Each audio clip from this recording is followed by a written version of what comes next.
What is up, everybody? Welcome back to Flock Forever. I am your host, Chase Coburn, here with you today. Haven't spoken with you guys in a little while. This is being posted the first day of May. I don't know if we had a video in the month of April. I apologize for the lack of uploads, but we need to get back here into the grind. The Ravens wrapped up the NFL draft. I think they had a pretty successful NFL draft, all things considered. We're going to break down what they did, some of the moves they made, including signing quarterback Diego Pavia to an undrafted free agent contract, and that's been a lingering storyline. We're going to break that down. What Vega Ioane can do, Zion Young in the second round, adding some big body receivers, some tight ends, all of that right here in today's episode of Flock Forever. Hope you guys do enjoy. Please subscribe, follow, share, do what you need to do to keep up with all of the elite exclusive Ravens coverage. We got a lot going on in the offseason and announcements I can't make right now, but a lot of things that are in the works for NFL football, for Ravens football. Subscribe to Chase's Sports News on YouTube if you haven't already, but just a lot of really, really exciting things that you guys are not going to want to miss out on. So please be sure to subscribe and turn those notifications on so you don't miss any of that fun and exciting content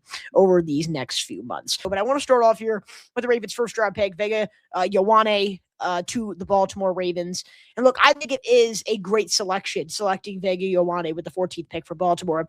And originally when I went on there, my immediate reaction was, so-so. And I said that because Ruben Bain was one of my favorite prospects in this year's draft. You know, you have your my guys, and he was one of my guys in this year's draft.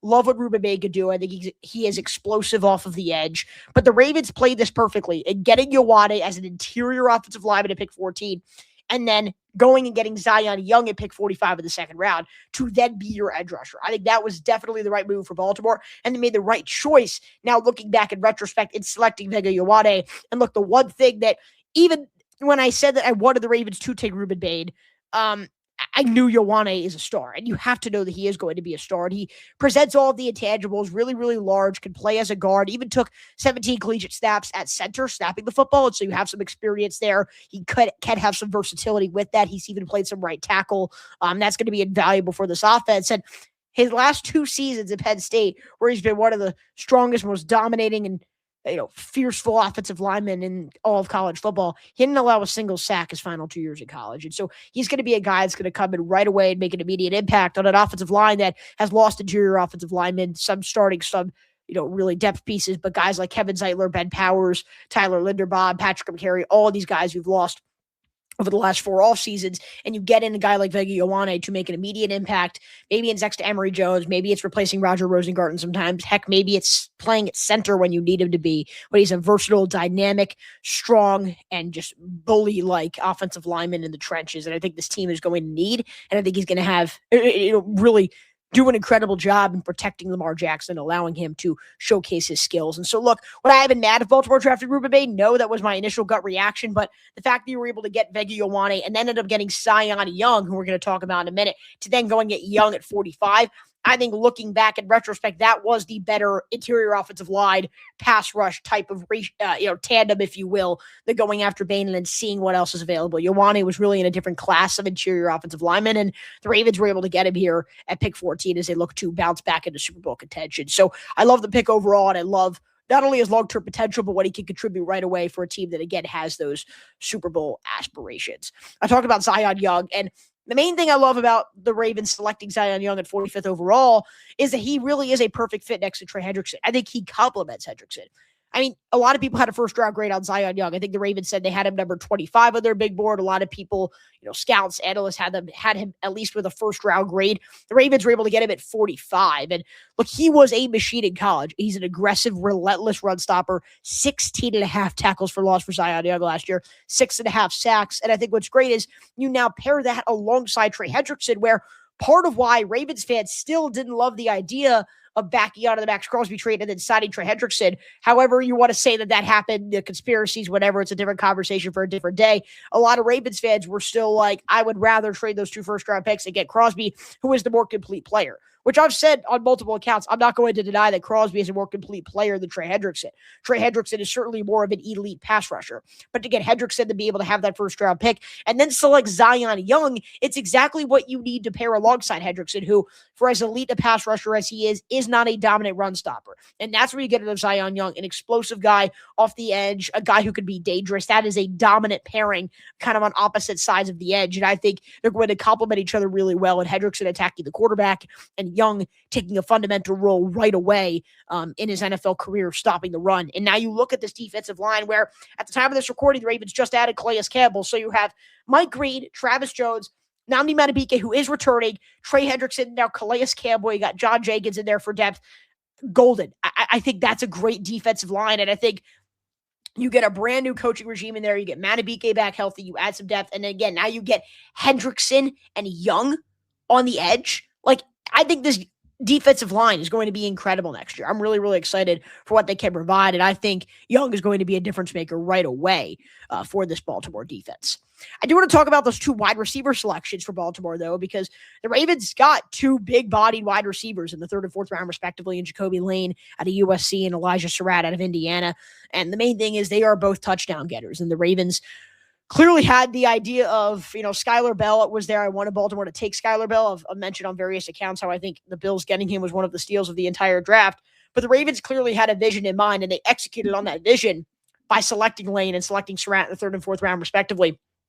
At first, I was skeptical about taking Lane as high as pick 80, but then taking another wide receiver right after. But I think the more you really dive into it and look into Baltimore's philosophy, the more you realize that this really does make perfect sense. Jacoby Lane, a guy who has 16 touchdowns over the past 2 seasons. Elijah Surratt had 15 alone last year and 10 in the red zone. Both led the FBS last year at Indiana, helping them win a national championship. And they both provide a unique skill set that Baltimore is going to need as secondary options right away in this receiving game. For Jacoby Lane, he doesn't create as much separation, and his route running is not as pure and fluid as some others in this class. But you want a guy to make a one-on-one catch. You want a guy to be your red zone target and your go-getter in a one-on-one contested situation. You go to Jacoby Lane. He was unbelievable in that aspect in college. Then you look at Surratt. I mentioned the touchdowns, but Surratt's also a guy where they call him the Waffle House. His dad called him the Waffle House because he is always open. And, well, that sentiment does ring true. He is always wide open, and he's an unbelievable route runner. And in that way, he was able to get those touchdowns and accumulate all of that, all of those great statistics and accolades last year at Indiana and throughout his entire college career. Both are also 6'2" or taller, the tallest receivers on the team. You get your big body red zone targets that I think Lamar Jackson really desperately needed, and something he did not have last season. And look, now I feel like you have a core that complements each other pretty well just at wide receiver. You have a guy in Zay Flowers who is your wide receiver 1, a guy that really will play the slot 2 more years under contract. Rashad Bateman, he's your intermediate route runner, making an impact on those 10 to 15-yard crossing patterns. He also has 2 more years under contract. Devontae Walker, he is your deep threat. He's proven that he can be that, and he also has 2 more years under contract. And then now 4 years under contract for the 2 rookies as your red zone targets. I think you add in a tight end core that after this draft, which we're going to break down, is pretty solid, plus Justice Hill in the passing game, plus Adam Randall, the running back out of Clemson in the passing game. Like, I think the Ravens are going to have their weapons to be able to produce and to be able to make an impact in the passing game. And I think that is huge. And I think adding Surratt and Lane, if it was up to me going into this draft, it wouldn't have been my idealist vision, but I think Baltimore clearly had an idea in mind, and I don't hate the idea of bringing in 2 big body wide receivers to be your red zone targets that Lamar really didn't have last year, and that it was really played a hindrance in Baltimore's offensive scheme. So I like the strategy from the Ravens, and then again, also adding 2 more tight ends into that equation as well was extremely important, and we're not going to waste any time. Let's talk about those tight ends as well. It really seems like every 4 seasons, Baltimore has a tight end reset. In 2018, they drafted both Hayden Hurst and Mark Andrews to more or less replace Ben Watson and Max Williams. Then in 2022, they drafted Isaiah Likely and Charlie Kolar to more or less replace Josh Oliver and Nick Boyle. Oliver ended up staying another season, but was really out the door, and Boyle was out the door as well.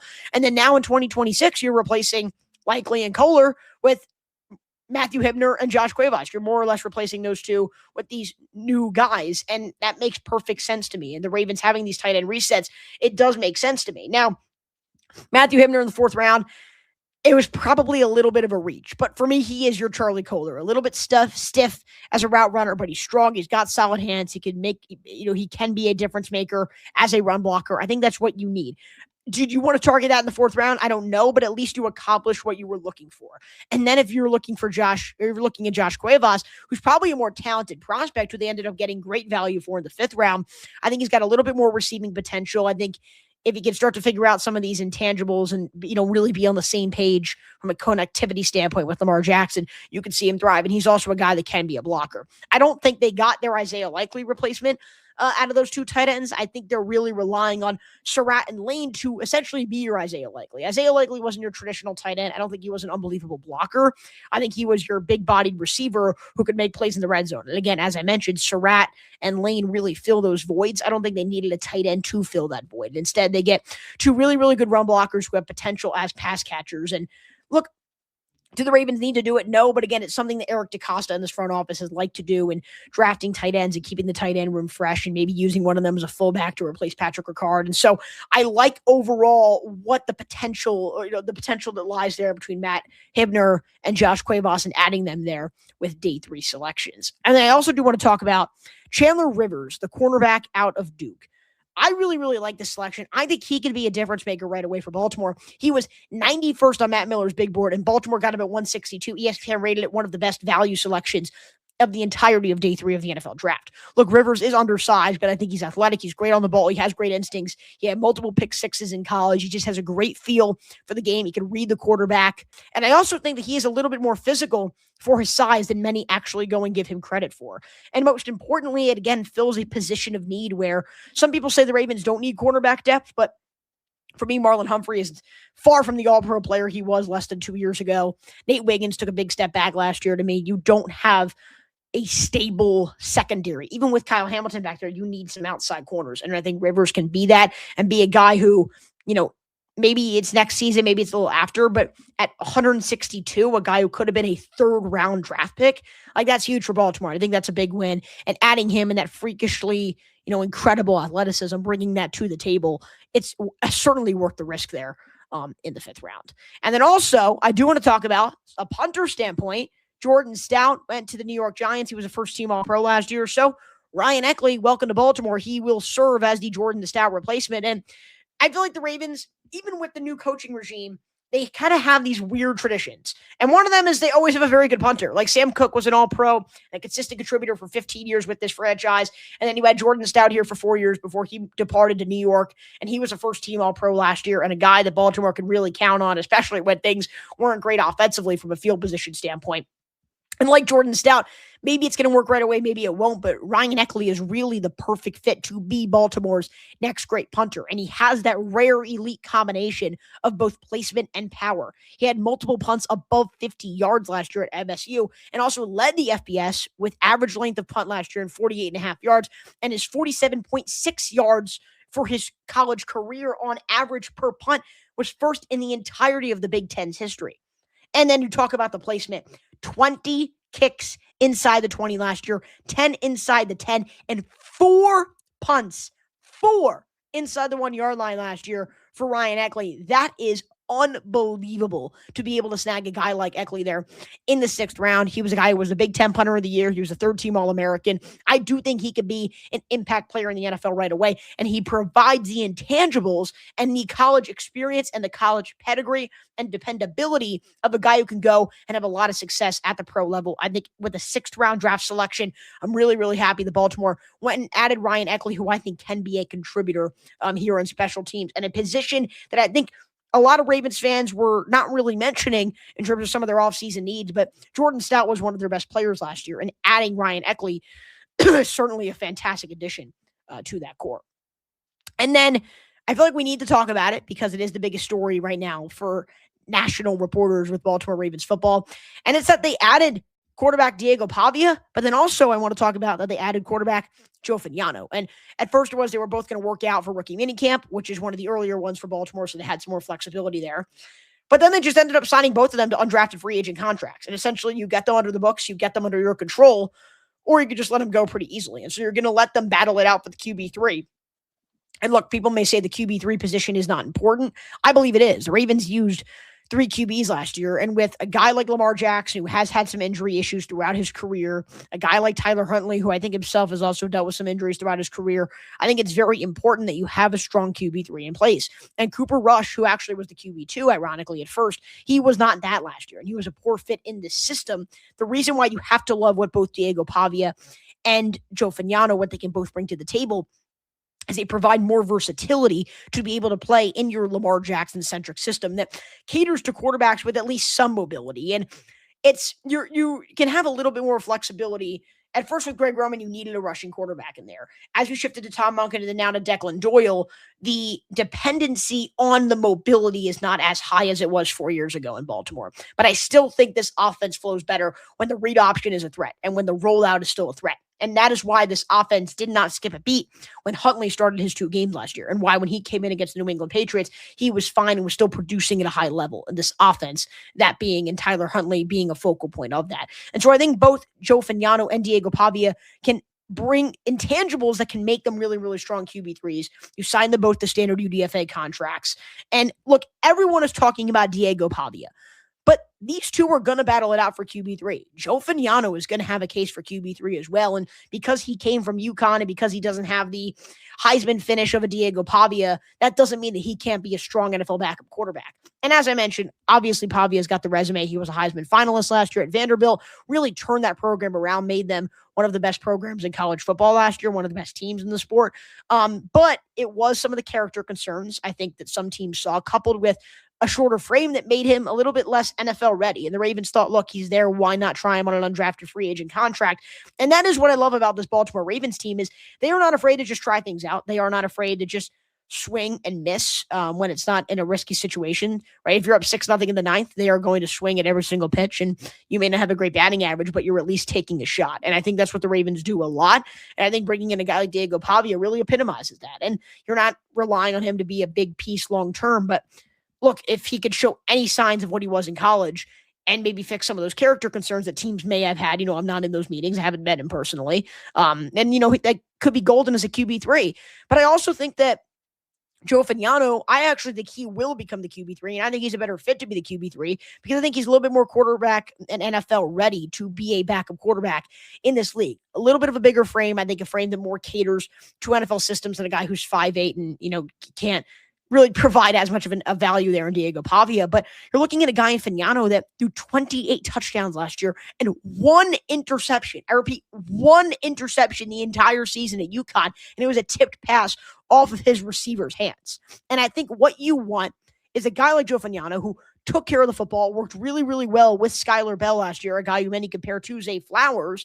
And then he also worked in a system at UConn that I think will be somewhat loosely similar to what the Ravens are going to run, which is you're going to have a heavy runner up the gut. You're going to have some, guys who can play in the slot, but then also you are going to have an offense that is, depends on the read option, that depends on dropping back and making plays down the field. And I think Fagnano can have a seamless transition into the National Football League. And look, again, he's not as big a name as Pavia, but I'd argue he is a safer bet to be your QB3. I think if you had to make a bet on who is more likely to have the potential and the opportunity to be a star NFL quarterback, you'd probably rather put your money on Diego Pavia than Joe Fagnano because he has the intangibles of if they do work out, it's a star. It's a safer bet with Joe Fagnano. But again, for your QB3, you don't want your playmaker. I don't think you want your QB3 to be a hero. You just don't want him to be a villain.